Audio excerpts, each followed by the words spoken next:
Today we are doing a program for women's healing. It's one of the first bush block gatherings with the women today. Andrew.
We all come together. We're actually got such fabulous support base. I mean, look at you all here today, sisters from other cultures, you know, coming together, understanding the sisterhood and the importance of sisters working together. Now, this is actually a first ceremony and the first gathering that we plan. We actually are hoping this will actually go on now, so we hold a series of sisterhood and sister gatherings. But yes, Cheryl was saying that this is a place of healing. It was for us when we were younger. It is for us today, and it's going to be us for the future. But not just homies. Or everybody. Yeah. So that's the beauty of this place. I'm not a Sister Kate's home kid, but I work for Sister Kate's, and I'm not a stolen gen descendant. My grandmother was a descendant from Magumba Mission, but we've all had those traumatic experiences, and we've all been, you know, it's a trauma that's been passed down. This block here is very significant to the Sister Kate's people that had been there, but also for their descendants, because you do need a place to gather and you do need a healing space. And I think that the one thing that working with Sister Kate's is that I have found that the homies are so generous in giving and wanting to heal. When they're healing themselves, they want to share, you know, so they give everyone, so everyone understands about the past, but moves forward in a positive light. But we can only move that way if we all heal. Yonga Booker, Burrow. There you go, Mother. Thanks for being part of everything, okay? Now, you are Wally. Okay. Wait this. Bar Booker, Burrow. Yang in Nietzsche. Bar Korbadak Yoga.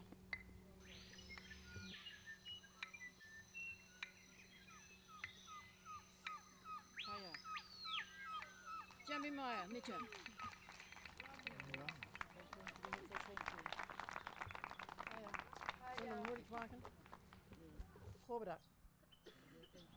Anything to do in cultural, like culturally, in any Indigenous culture, where women are getting together and, you know, gathering and being creative, it creates an atmosphere for them to have conversation and being able to open up and to also heal.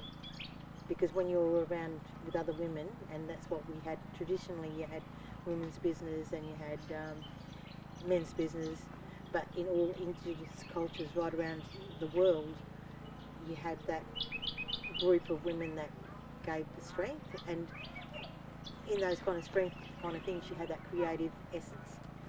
And a lot of it is, yes, flowers are healing from, globally, right around the world.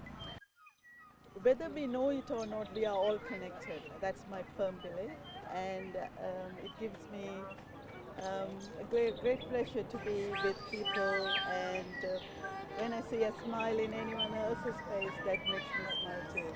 So that shows that we are all connected, isn't it?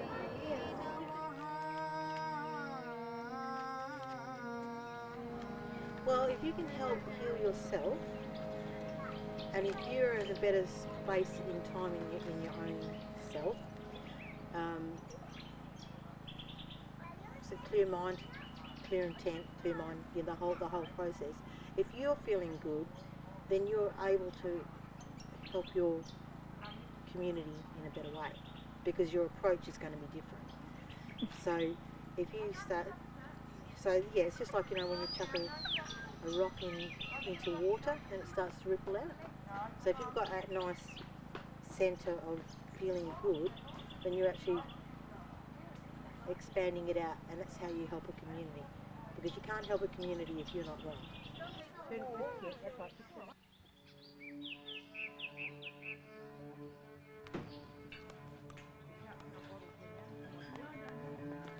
With any kind of wildflower or any essences, a person that is being treated with any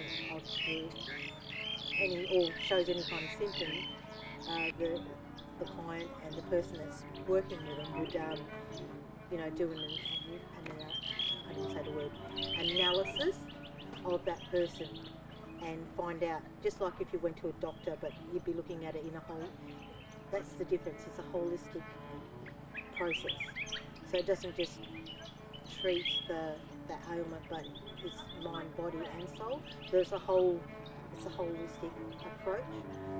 So you find out what was wrong with the person. So if they had a tummy ache and what they were doing, and then you'd know what kind of flowers that they would need to be treated.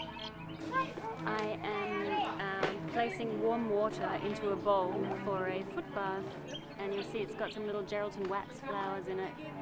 And I'm also placing in some flower essences. They're all WA bush flowers for a relaxing, stress-relieving foot bath.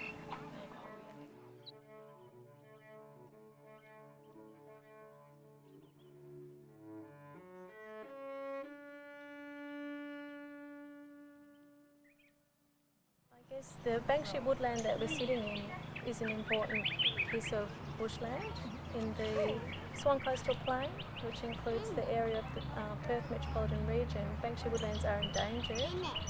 There's not much of it left, and it's really important that we care for them.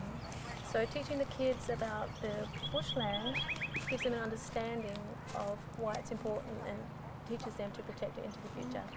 We will teach them different species that are common to the Banksia woodland, and indeed the species that are in the Banksia woodland here.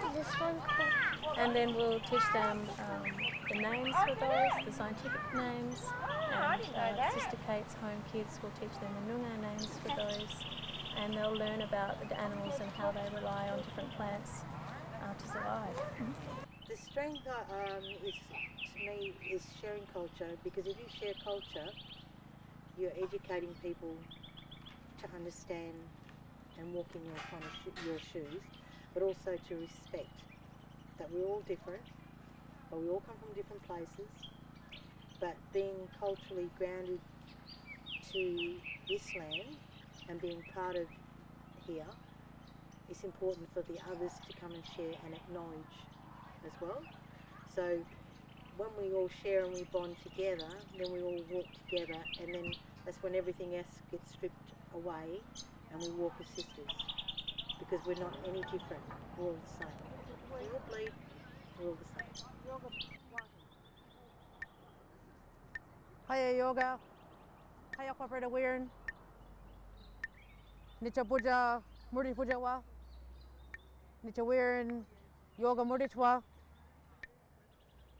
nunangaing, nunangalawa, buramurich, kulingwa, burawa.